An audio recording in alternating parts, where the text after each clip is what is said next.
But we die for things. If you willingly die, you willingly die for things that you believe to be true. So that is a witness, since they were in position to know if what they saw was real or not. Okay, well, one thing I would say is that there is no doubt some question over the mental issues of the people in question. We've got no clear evidence that they were entirely sane. The second point is that whilst it may be true that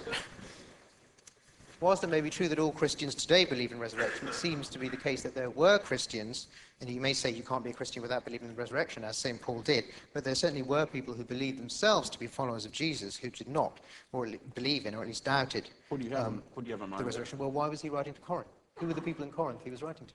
Well, because he took the gospel to a non-Jewish, non-Christian, obviously, center, a strong point of, a center where Greek philosophy is being taught.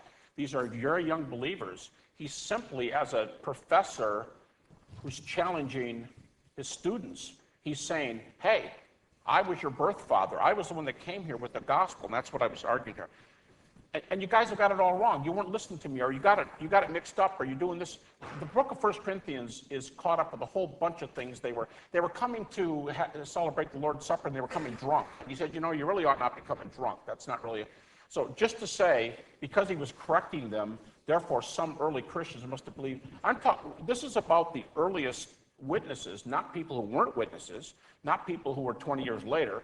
The earliest eyewitnesses who later were willing to die, that's the people I'm talking about, not Corinthians who were in a Greek culture who got it wrong, who were corrected by their master. Okay, so all that we've established at best is that, well, at least I'm happy to see that you can see that there were Christians who didn't believe in resurrection, at least at that time. The second point is that all that's been established is, on the one hand, that St. Paul proclaimed the resurrection, and on the other hand, that St. Paul died. We still haven't got a reason, as far as I can see, for specifically saying that all of these people died for the resurrection.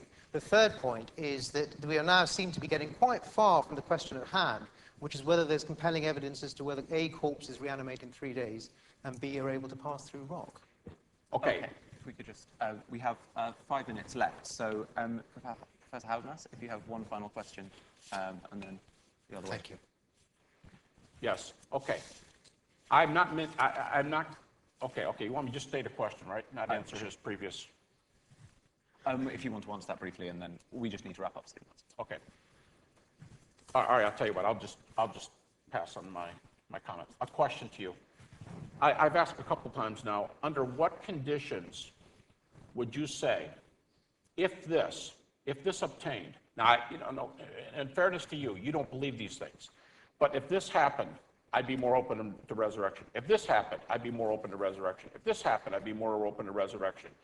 For example, good data in the New Testament. For example, if near-death experience is obtained. For example, I'm an atheist, but if there were a God, I could see passing through a rock as. What would it take for you to say, wow, I'm not there, but if I were, I'd be a little more open to considering this? I suppose what it would take for me is the same as the sort of thing that it would have taken for Hume to believe in a miracle. I didn't actually use the word miracle until now. It certainly played no role in my argument. No, that's okay. But Hume, in his essay, did consider a case which would believe. And he imagined the case of 8 days of darkness over the earth. And he said that he would believe that it had actually happened if scholars from all countries of all levels of education, or at least of very high levels of education, who were skeptical, who had nothing to gain from proclaiming that particular message, all uttered it, and perhaps also if there was some natural evidence that it had occurred. Now, evidence as strong as that might be something like what would get me to believe that a dead body can reanimate after 3 days. The kind of thing you would want would be something like, today it would have to be something that was done in a very prestigious laboratory with video cameras filming it all the time, dozens of people who had no interest in, nothing to gain from the result being one way or the other, making sworn testimonies. That would be the kind of thing that you would want. Okay. Concerning resurrection? I don't mean darkness. I mean resurrection. Concerning bodily reanimation, something like that might be evidence, yeah. Okay, and Dr. Ahmed, if you want one final question, Yes, thanks very much. I'd like actually to take the opportunity to respond to a point that Gary made that I haven't yet had the chance to discuss, which is that he mentioned Hume, and in that context he mentioned Mavrodes' objection to Hume. The objection, as far as I could understand it, seem to be that Hume assumes, my argument isn't Hume's, by the way, or if it is, that resemblance is only accidental, though obviously it bears some resemblance to Hume's. The argument against Hume was that Hume assumes that we have uniform testimony against miracles, but of course that assumption begs the question, because you could only know that we have uniform testimony against miracles if you know that all testimony in favor of miracles is false. Now, I nowhere assume that. I nowhere assume that we have uniform testimony in favor against miracles. All I assumed was that we have extensive evidence against physical bodies passing through rock and corpses coming back to life in 3 days. I don't think anybody would doubt that. It seems to me, therefore, that it's not entirely clear what's wrong with the first argument. Perhaps Gary could just wrap up by telling me the first argument, the second argument, and the third argument. If the premises are true, the conclusion is also true in all 3 cases. So perhaps Gary could just summarize. It would be a useful way to summarize his position if he could tell us which of the premises in those 3 arguments he denies. Yes, let me comment about Hume directly. And yes, I will just say, I'm not accusing you of having used Hume, but Hume is behind a lot of this contemporary antecedent probability, so I started there and I made some comments. Hume also says, just before the end of part 1 of his famous essay, he says this. He says, it would be a miracle if a dead man should rise from the dead, for it has never been observed at any time. And he has no explanation. He goes right on. I think one of the things that I'm concerned about with those kind of observations is and I'm not saying you're doing this at all, seriously, but a priori objections that say, well, look, I need some good evidence. Oh, there's some things here. Well, sorry, I'm not going to admit it no matter what. And I don't say he's saying that. I'm just saying that's the same thing that comes out of this essay from Hume. Nothing amounts because there's a uniform case. Now, as far as what I would do in each case on these arguments of Dr. Ahmed's, the 3 arguments, I would just say, what I was trying to say over here when I first started was that different things obtain to change the argument. For example, I specifically responded to your 3rd argument. That one I took by itself. I specifically responded to hallucinations. And somebody could say, well, group hallucinations.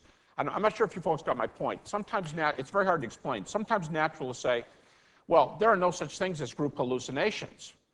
But then again, there are no such things as resurrections. So I'll take group hallucinations. And I'm saying it's not group hallucination versus resurrection. It's group hallucination, group hallucination, group hallucination, group hallucination, group hallucination. Now what's looking better when they're not seen anywhere else?